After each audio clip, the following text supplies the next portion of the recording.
Amy, let me tell you about a magical place that is so exactly designed to be enclosed space, year-round fun for the whole family that I bet you already know what I'm going to say before I even say the name. Let's say it together on 3. 1, 2, 3.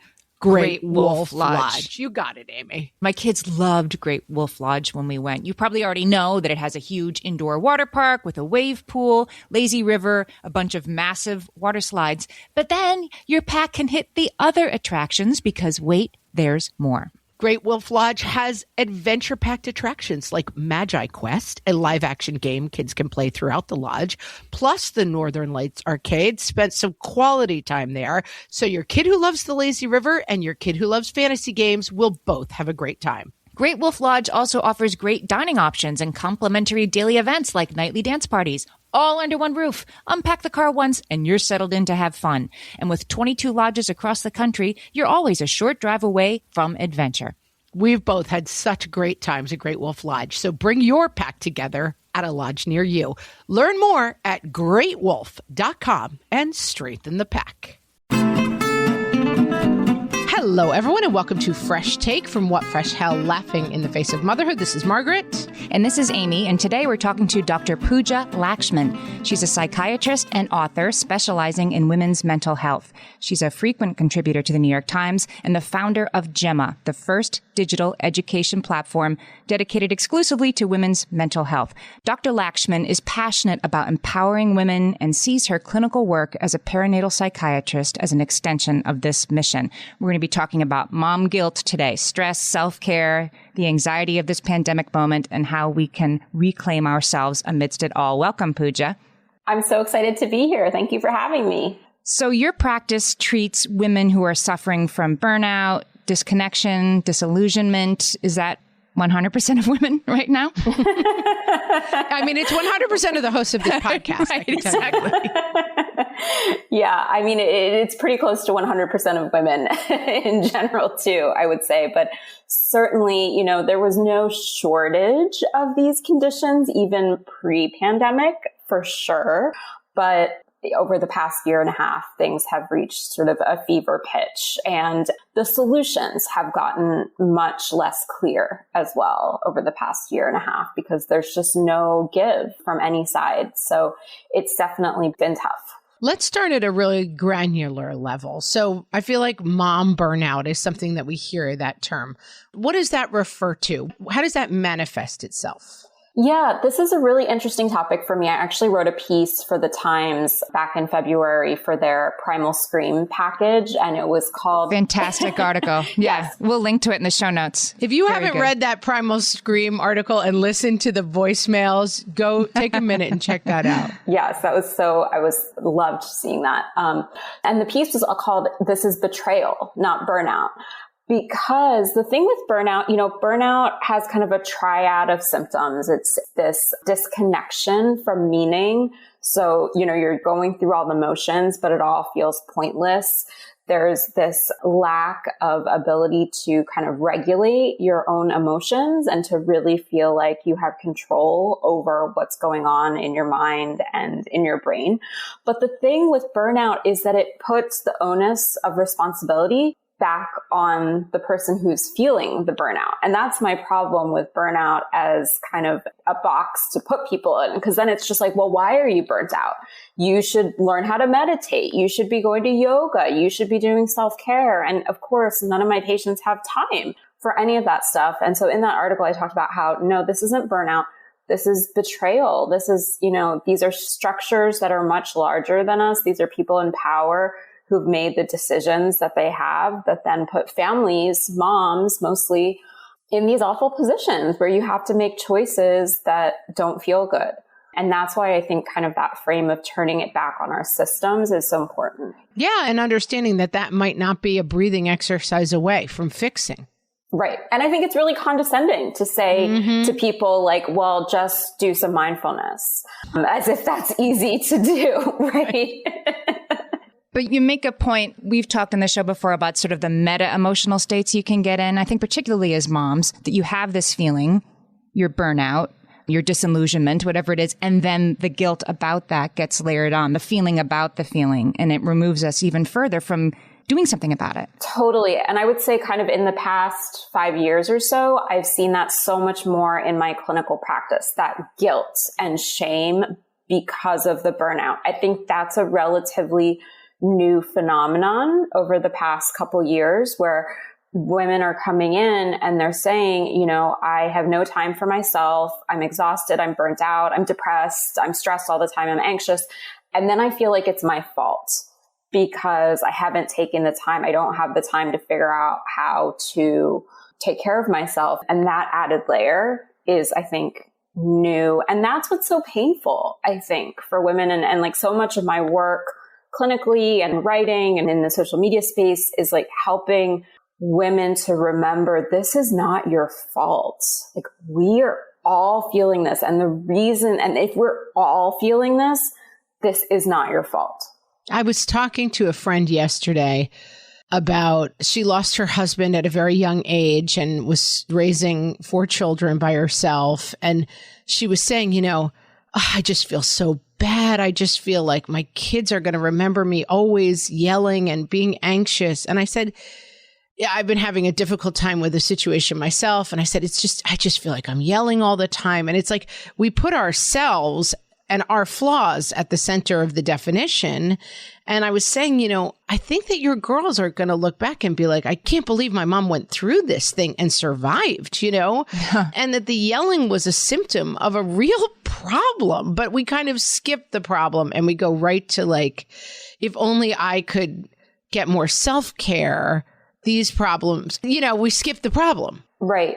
Well, and I think part of that is because the problems don't have easy solutions. Right. And the problems in our culture are like the answers to those problems are so contradictory. There's not an easy solution based on who you follow on social media or what self-help book you read or, you know, what your friends say. There's a million different answers, and each sort of quote unquote recipe that you choose to try and fix your problems, there's going to be another peanut gallery that says, no, you're not doing it right. You know, you should be doing the other thing. You should be making the other choice. There's no way to please our culture as a woman, as a mom in particular. It occurs to me as you're saying this, I mean, I remember that new mom feeling very much. And a lot of your patients are new moms dealing with that very intense moment. You're doing it wrong and you're really not sure what you're doing. And it occurs to me as you're speaking that this pandemic has brought that to all of us. You're doing it wrong. If you're sending your kid to school and there's not a mask mandate, you're doing it wrong. If you're keeping them home, you're doing it wrong, right? Every decision you make, there's no certainty. You said something in the New York Times I want to quote because it blew my mind. I'm like, yep, this is where I'm at. In times of chaos, you wrote, the dogged search for certainty can itself lead to distress. It's seductive to believe that if you worry about something for long enough, you can affect the outcome, but this is a fallacy. And I thought, oh, I really needed to read that today. The search for certainty is part of the problem. Yes. And to be fair, that existed in motherhood and parenthood pre-pandemic. But I think you're absolutely right that the pandemic and just the utter systemic failures and guidance from the folks who did have the power to sort of make choices that could help everybody, that failure then puts the onus on individuals and families to make all these decisions. And it's moms usually that are the ones that are weighing all the data and trying to figure it out. And there are no right answers. Right. And I think that we conditioned to some degree to feel like there's a bad mom door and a good mom door. And that you're either going through the bad mom door or the good mom door. And that, you know, if you have a crisis and your spouse passes away, like you're kind of doomed to the bad mom door. And in this conversation yesterday, but I don't quite know what the other solution to that is. Like, how do we kind of get out of this feeling of there's constantly a scale and it's either tilting towards I'm a terrible parent or I'm a good parent. And when I look online, I'm like, oh no, I guess I'm a terrible parent because everyone else seems to be a good parent. Like, how do we stay out of that trap? Yeah, that's a really, really good question. And I guess a couple pillars to that or pieces to that. One is recognizing how much external stimulation you're taking in. Like, who are the people that you're following? What are the podcasts that you're listening to? You know, what is the information that you're taking in? Are you taking in conversations like this, right? Where people are actually questioning sort of the values and questioning the conversation, or are you just sort of blindly consuming the influencers and whoever it is? Like the perfect picture, the kind of like, Yes. oh, everyone's making me feel bad because it looks like they're making their Halloween costumes in August and getting ready for Right. the holidays in June or whatever. Yeah. Right. Which we all know that's not true. We all know that that is just a highlight reel. But when you're surrounded by that constantly, it's so hard for your brain to remember to do that cognitive work of reminding yourself, this is not real. This momfluencer is just showing me a tiny snapshot of what she wants me to see, what she wants to sell me.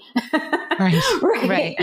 So that's part of it. The other thing I would say is like what I see in my practice and in my work is like the hardest thing for moms is to ask for help and to accept help. And to really internalize the fact that nobody can do it alone. And it's okay to say, I can't do this and I need help. Whether that is making an appointment with a therapist, whether that is texting your friend and saying, hey, can you organize a meal train for us this week? Because it's just not happening. Things are a mess. Or whether it's like going to your neighbor and asking if they can watch your kids for an hour, just that's so hard. And I think that gets back to this cultural notion of like, as women, we're supposed to be superhumans. We're supposed to have it all figured out. Everything's supposed to be perfect. We're supposed to know the answers. And if we accept help, it nudges us somehow towards the bad mom door. I was out the other day, just at school pickup, and I've been having a tough month for different reasons. And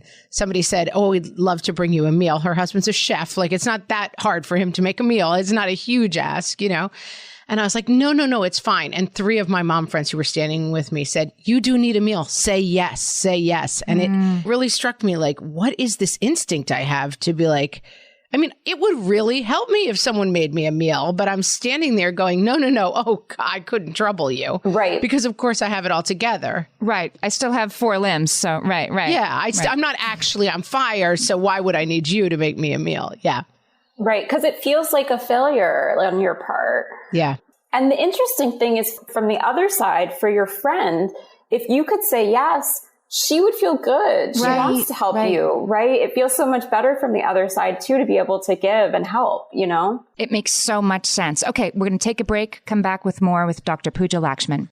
For some of us, tax season is one of the only times that we look at our finances fully. And once it's over, well, that was terrible. And it is completely understandable not to want to think about it for another whole year. But using Monarch and being intentional with your finances in an ongoing way helps you see where your money is going and how you can put your refund to best use. We are here to tell you, simplify your finances with Monarch. Monarch is the all-in-one personal finance tool designed to make your life easier.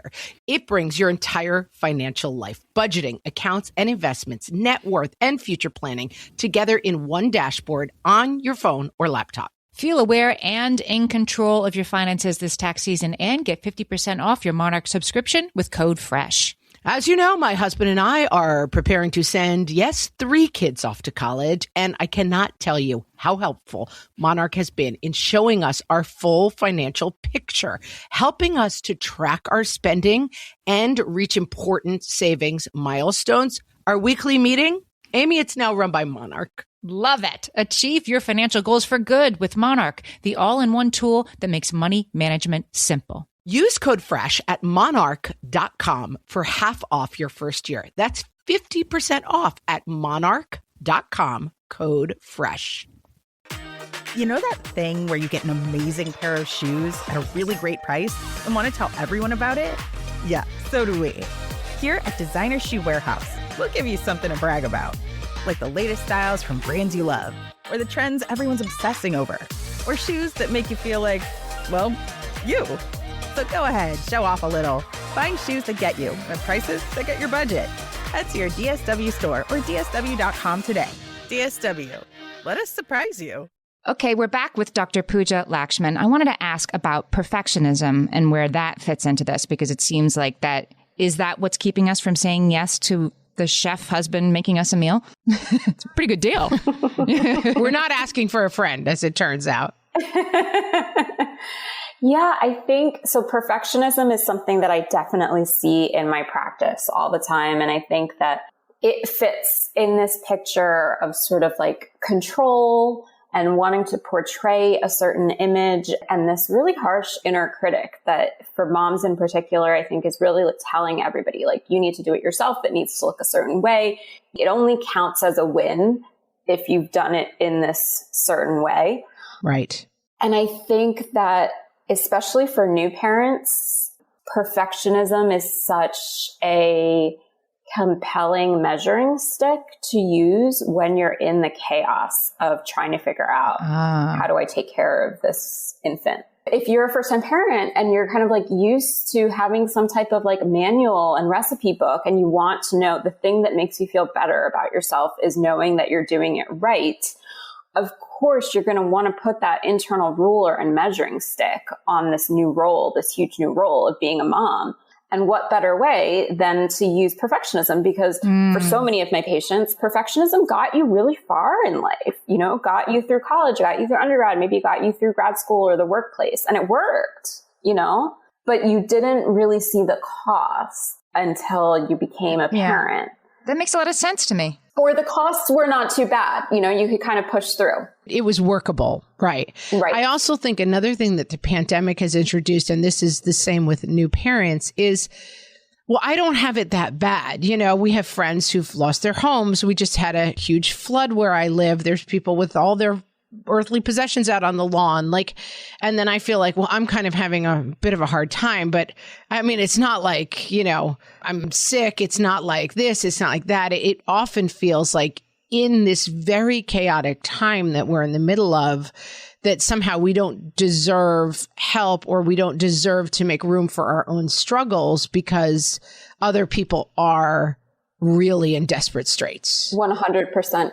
And so what do you do with that? You know, is that just something we have to let go of for ourselves? Yeah, I think that that's a really good point. And that's something that I see with my patients all the time. And I'm feeling it. I'm like, I know I'm struggling, but come on, I'm not really struggling like these people are struggling. Right. Not enough to get the meal from the chef. Not enough to get the meal from the chef who happens to be my next door neighbor. It's the feeling and then the feeling about the feeling, right? It's like, oh, I'm overwhelmed, but I shouldn't feel overwhelmed. I should feel grateful. At least I don't have my belongings out in the lawn. And it's the feeling about the feeling that's keeping you from taking action. Yeah. And I think the answer, or one of the answers, right? Because there's never one right answer, but one reframe of it is to actually go back to that binary that you put out earlier around, am I a good parent or a bad parent? Instead of saying, am I winning or losing? Am I suffering or am I okay? Instead, opening it up to give yourself the space to say, just sort of think about the perspective. Yes, there's all these ways in which we're fortunate and we're not out on the street and we have a home, etc. And I also feel kind of bad right now and there's crap going on and it's hard, and both can be true. Right. And my hard can be hard, even if someone else's hard might be harder. Like, yeah, I'm hearing that today. I'm hearing that. Right. Like, it doesn't have to be a competition. Yeah, it's not a competition. Nobody's looking at that person, right? Nobody's saying like, oh, I can't believe she took a meal when there's a flood 2 towns over, right? I mean, the only person who's doing that, Amy, is me to myself. So there is one person doing it. It's me. I'm lying in bed like, I can't believe she took a meal. Oh, I hope she doesn't enjoy that steak from the chef. Oh.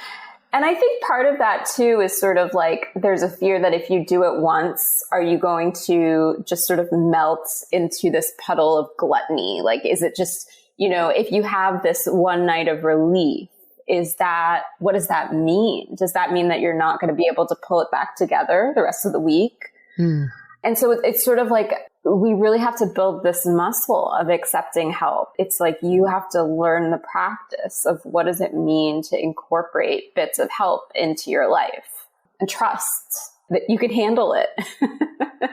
Yeah. Yes. All right. I'm taking the steak, people. I've made the decision. I'm texting right after we get off this and I'm going to be like, bring me that steak. So something else that's completely problematic for most women is self-care, right? Is making the time as you said, like the least useful thing in the world to say to an overwhelmed new mother is that they should make more time for themselves, right? Like, yeah, right. I should fly to the moon. How do you frame self-care for the women you work with in a way that's useful instead of another thing to feel bad that they're not doing?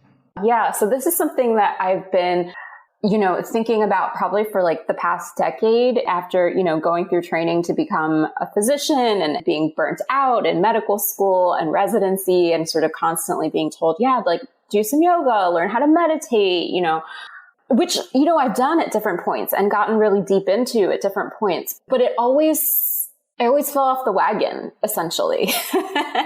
And the only thing that really worked for me was learning how to set boundaries and how to say no and how to make clear choices in my life and be okay with those choices. And so a couple years ago, maybe 2 or 3 years ago, when I started noticing that I was seeing more and more of this in my practice in terms of women who were coming in burnt out and disillusioned and depressed, and then felt ashamed because they weren't doing self-care, I started thinking kind of more deeply about, well, then what is real self-care? If all of this stuff that we're being sort of sold off the shelf, the apps and the diets and the juice cleanses and the yoga retreats and all these different things, if they're not doing it because nobody has time, and even when you do those things, there is sort of only a temporary fix. Mm-hmm. Right. You're right back to real life. I got a massage 2 weeks ago, and by the time I got home, I was like, all right, that's undone. By the time I opened my car door and someone's standing there being like, there's no milk, and he hit me. I'm like, okay, that was a waste of $100. Right. And the other thing is too, is like, I love getting massages. I love going, you're right. It's like, those are great, but you need to know what it is. Like, you need to know why you're doing it. Yeah. Right. It has a role, but it's not the role we try to give it. So right now I'm writing this book and I'm thinking about it a lot. And the kind of the frame for the book is that real self-care is not a noun. It's a verb. Real self-care is all of the internal work that you do to get yourself to the massage or get yourself to the yoga class, because one person's yoga class can be completely performative. They could be taking selfies and posting on Instagram and just doing it for kind of the dopamine hit. And another person's yoga class actually can be deeply nourishing. So it's less about the thing that you do, and it's more about all of the internal work that you do to, give yourself compassion, to set boundaries, to have hard conversations, to deal with the guilt that gets you to whatever that activity is. And it can't be something that is sort of like prescribed by an outside source. It really has to come from you. And it strikes me listening to you that this has really, I don't think, ever occurred to me before. We talk a lot about like the playroom, and people are always like, how do you organize the playroom? And we've said many times, the playroom starts at your front door, not at the bins in the playroom. Like, what stops so much stuff from coming in? Mm-hmm. That's the solution to organizing your playroom, not getting 20 more bins. And it seems like a metaphor for what you're saying. And it's a way of thinking about self-care that I haven't thought of it before. Like, the self-care isn't really getting the massage. It's stopping maybe the fourth trip to see family that's too overwhelming for you, or taking on, the role of class mom if you can't handle it this semester. Like, in the same way, you have to kind of stop some stuff at the door, because you're not going to solve it all with massages and yoga later on. 100%. And it's really about like getting clear on your values and your priorities. And that's hard, because that means like really hard. You can't do everything. How do you advise the women in your practice? Because many of them, it's perinatal. So many women have teeny tiny babies at home, right? So they're not at the place yet where they can make time for that yoga class they love 3 days a week. They've got to start a lot smaller because they're so tied to their infant. How do you help them discern what self-care means? Yeah. So in that early stage, we are talking about sleep. We're talking about sleep, and we're talking about feeding your baby and the decisions that you're making around sleep and feeding your baby. So a place where I see this kind of show up so much is around, and I know that this is a polarizing topic, but around breastfeeding and the choices that you make with breastfeeding. And I think it's so easy for women to kind of martyr themselves in service of exclusive breastfeeding, or, just whatever expectation that you had in your head of what it's going to look like, and underestimate the cost Yeah. One bottle a week will ruin your supply, right? It will ruin everything forever. And so you can't ever, sleep 4 hours in a row. Right. That it's not worth the cost of that, you're saying.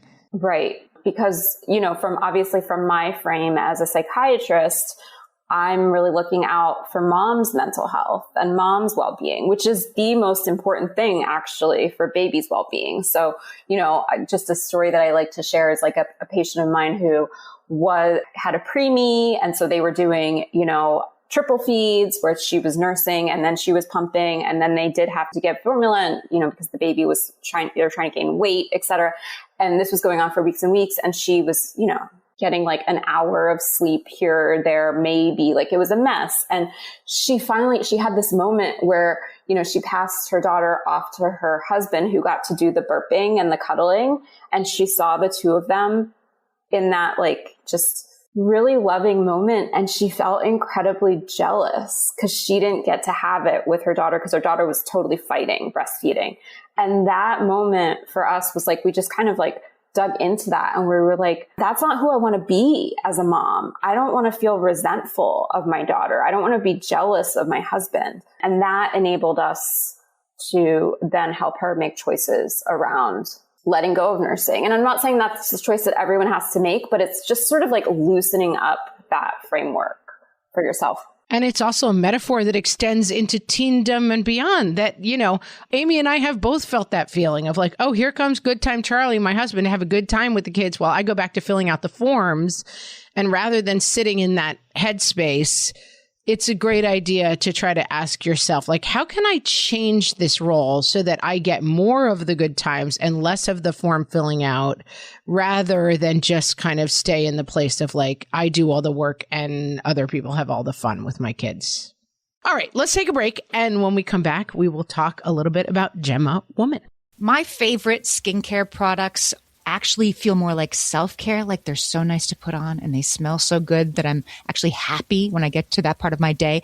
And I swear that is how I feel about Osea's anti-aging body balm. Amy, you are usually the lotions and potions queen on this podcast, but I have to say, hard agree. Osea's anti-aging body balm is a liquid silk body balm that combines the lasting hydration of a lotion with the firming power of a serum, leaving skin smoother and firmer. This body balm is clinically tested and designed to deliver visible results you can see and feel. So we've gotten to use this product for a couple of months now, and I swear I have really noticed firmer and smoother skin, like on the back of my hands. It's like getting a mini spa treatment from head to toe. Get a spring-worthy glow with clean, clinically tested skincare from Osea. And right now, we have a special discount just for our listeners. Get 10% off your first order site-wide with code FRESH at OseaMalibu.com. That's 10% off your first order with code FRESH at OSEAMalibu.com. All my kids learned to swim when they were little. It was super important to me that they be confident and safe in the water. There was only one problem with that: taking them to swim lessons. I mean, the pools were freezing. There were always cranky adults doing laps right there. And it was definitely not, for any of us, what you would call fun. Amy, heard. But now there's Goldfish Swim School. Goldfish takes a really thoughtful approach to swim lessons, combining research-based teaching with a warm, kid-friendly environment that actually helps kids thrive in the water. Every detail at Goldfish is thoughtfully designed to create a golden experience, from shiver-free, warm indoor pools to comfy waiting areas for parents to professionally trained lifeguards on deck. Goldfish uses an approach called the science of swim play, which combines guided play with proven teaching techniques to help kids learn to swim, build water safety skills, and gain confidence, all at their own pace. Lessons are designed to meet kids exactly where they're at. If you've been thinking about swim lessons or just wondering where to start, this is a great opportunity. Right now, Goldfish Swim School is offering a waived membership plus your child's first lesson free at participating locations. Just visit goldfishswimschool.com/free to find a location near you and enroll using promo code FREE. That's goldfishswimschool.com/free, promo code FREE. Okay, we're back talking to Dr. Pooja Lakshmin. Pooja, tell us about Gemma. Yes, absolutely. So Gemma is the first digital education platform specifically dedicated to women's mental health. And it kind of is born out of my Instagram page at Women's Mental Health Doc, and then also my writing for the Times and that I've been doing over the past couple of years. You can take a class to learn how to have a vaginal delivery or to learn how to breastfeed or to learn how to sleep train your kid. But there's nothing for moms. There's nothing for mental health. So I actually launched Gemma last year in the pandemic, which ended up being kind of the perfect timing because everything was online. And what I really see is like Gemma being this big tent for women's mental health, for good quality, evidence-based courses that you can take to learn how to deal with all the stuff that we've been talking about today. And one of the things that we've seen with Gemma in the Zoom classes is, you get the videos, you get the recordings, you also get slides that have all of the citations for the research.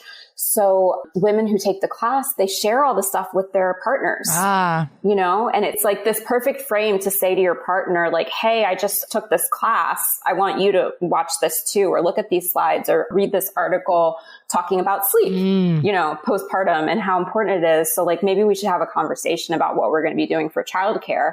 I think that really gives women and people who identify as women the frame to have these conversations and empower. It's interesting because we've had a bunch of people say on our Facebook group or wherever this feedback of, I had my husband sit down and listen to that episode about this or that, because I think it really does help having kind of a neutral third party rather than you sitting a spouse down or a partner down and saying, I need you to this, that, and the other thing, entering into some sort of education from a third party, that the usefulness of having this external source of education takes the fraughtness out of it in your partnership. And it also feels more solvable, I think. This is a thing that other people go through. It makes it feel less huge and also more solvable, I think, if you know it's a framework that other people are finding useful at the same time. Totally. That's actually one of the things that we just did around a kind of user research from our customer base. And that was the thing that kept coming out, that women were saying, like, the fact that somebody took the time to make this course means that it's big enough of a problem that's not just our family, right? And that is really validating and relieves some of this guilt and this shame. That's right. It's part of another, I'm in the bad mom door and no one is here. And then the minute you open that door, you're like, oh, everybody's in this door with me. Like, there is literally no one who's like, I'm over here in the great mom door. I don't know what y'all's problem is. So who should come to Gemma? Like, who should utilize this? I'm sure it's everyone, but like, what are people coming there to solve? Yeah. So far, it really has been women who are pregnant and are really looking to prepare for knowing how to take care of themselves in that early parenthood journey.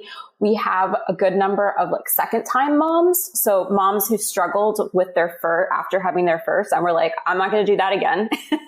Let me put in place some structures and some safeguards. And then we also have a good number of folks who have been in therapy before, or maybe are still in therapy and have struggled with like depression or anxiety or things like that, but actually have used the courses as sort of, because it's different. It's not therapy.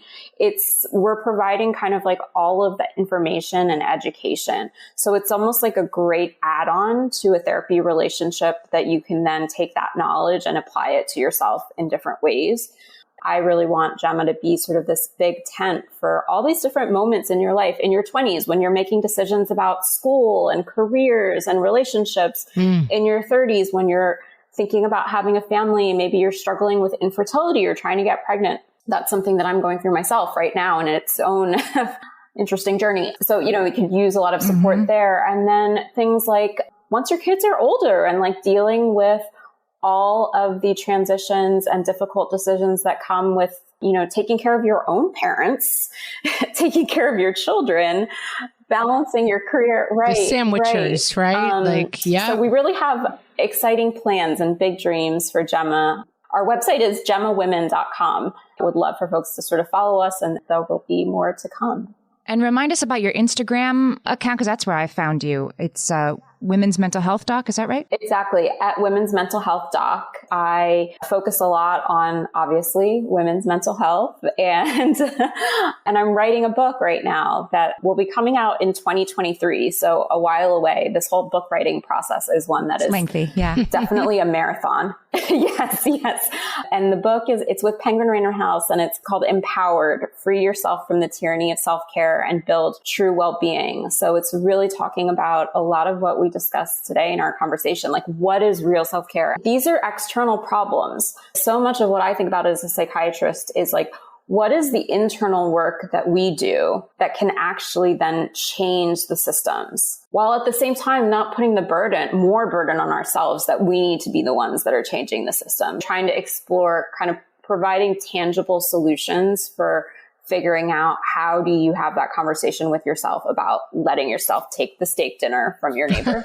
I'm doing it. Can we do a whole course just on that? And I'm going to do a live stream of me just sitting here eating steak and being like, see, I did it.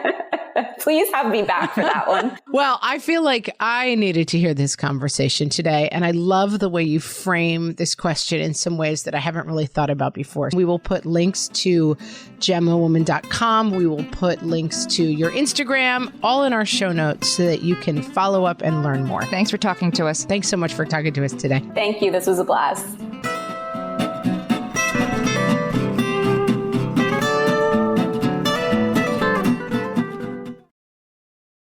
The right window treatments change everything: your sleep, your privacy, the way every room looks and feels. At Blinds.com, we've spent 30 years making it surprisingly simple to get exactly what your home needs. We've covered over 25 million windows and have 50,000 five-star reviews to prove we deliver. Whether you DIY it or want a pro to handle everything from measure to install, we have you covered. Real design professionals, free samples, zero pressure. Right now, get up to 40% off site-wide, plus get a free professional measure at Blinds.com. Rules and restrictions apply.